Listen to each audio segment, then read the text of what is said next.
தமிழக வரலாற்றில் முதல் முறையாக ஒரே நாளில் 6550 கோடி ரூபாய் செலவு. உதயச்சந்திரனின் சாமர்த்தியம். கலைஞர் மகளிர் உரிமை தொகை திட்டத்தின் கீழ் 1.31 கோடி மகளிருக்கு 6550 கோடி நிதியை திரட்டி ஒரே நாளில் பயனாளிகளின் வங்கிக் கணக்கில் வரவு வைத்தது தமிழக வரலாற்றில் முதல் முறையாகும்.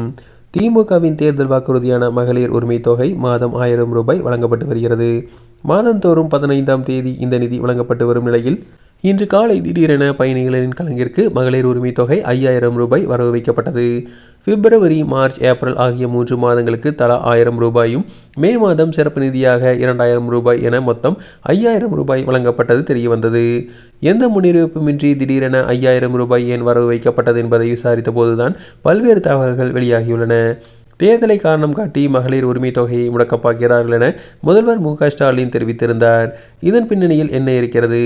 பீகார் சட்டசபை தேர்தலின் போது தேர்தல் நடத்தை விதிமுறைகள் நடைமுறையில் இருந்ததாலும் பெண்கள் தொழில் தொடங்க ஒரு திட்டம் 10,000 ரூபாய் என்பதை தேர்தலுக்கு முந்தைய நாள் அவர்களது வங்கிக் கணக்கில் வரவு வைத்தார்கள்.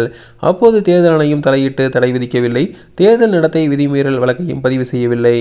மகாராஷ்டிராவிலும் பெண்களுக்கான ஒரு திட்டத்திற்கான நிதியை தேர்தலின் போது கொடுத்தார்கள். ஆனால் அசாம் மாநிலத்தில் 2024ஆம் ஆண்டு தேர்தல் நேரத்தில் கல்லூரி மாணவர்களுக்கு 8000 வழங்கும் திட்டம் அமல்படுத்தப்பட்டது. இதை கண்டித்து அசாம் அரசுக்கு எதிராக பாஜக வழக்கறிஞர் அஸ்வினி உபாத்யாயா என்பவர் தேர்தல் நேரத்தில் வாக்குறுதிகளை வழங்கக்கூடாது என உச்சநீதிமன்றத்தில் வழக்கு தொடர்ந்தார்.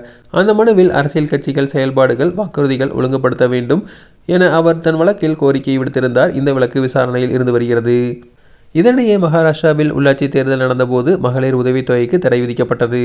அதாவது மகாராஷ்டிராவில் பாஜக அரசு நடந்து கொண்டிருந்த போதிலும் தேர்தல் ஆணையம் இப்படிப்பட்ட தடையை உத்தரவை போட்டது. எனவே இந்த வழக்கை சுட்டிக்காட்டி தமிழகத்திலும் தேர்தல் நேரத்தில் மகளிர் உரிமை தொகைக்கு தடை கோரி வழக்கு தொடர பாஜக திட்டமிட்டிருந்தது.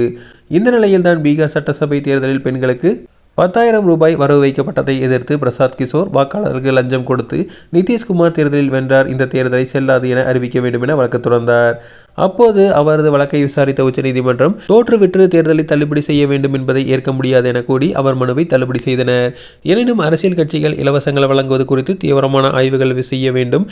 இலவசங்கள் அறிவிப்பு மிகவும் முக்கியமானது, பொதுநலன் சார்ந்தது என்பதால் மார்ச் மாதத்தில் 3 நீதிபதிகள் விசாரிப்பார் என நீதிபதி தெரிவித்திருந்தார்.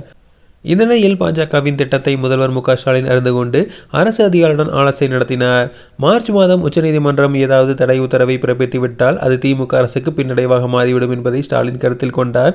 இதையடுத்து எந்த அறிவிப்பையும் கொடுக்காமல் திடீரென இன்று காலை 6:30 மணிக்கு மகளிர் உரிமை தொகையாக 5000 ரூபாய் வரவு வைக்கப்பட்டது. சுமார் 1.31 கோடி பேருக்கு தலா 5000 ரூபாய் வீதம் 6550 கோடி ரூபாய் நிதியை திரட்டி வைத்திருந்தது பெரிய விஷயமாக பார்க்கப்படுகிறது. நேரடியாக பணம் செலுத்தப்படுவதால் இந்த 5000ஐ தவணைகளாகவும் வழங்க முடியாது.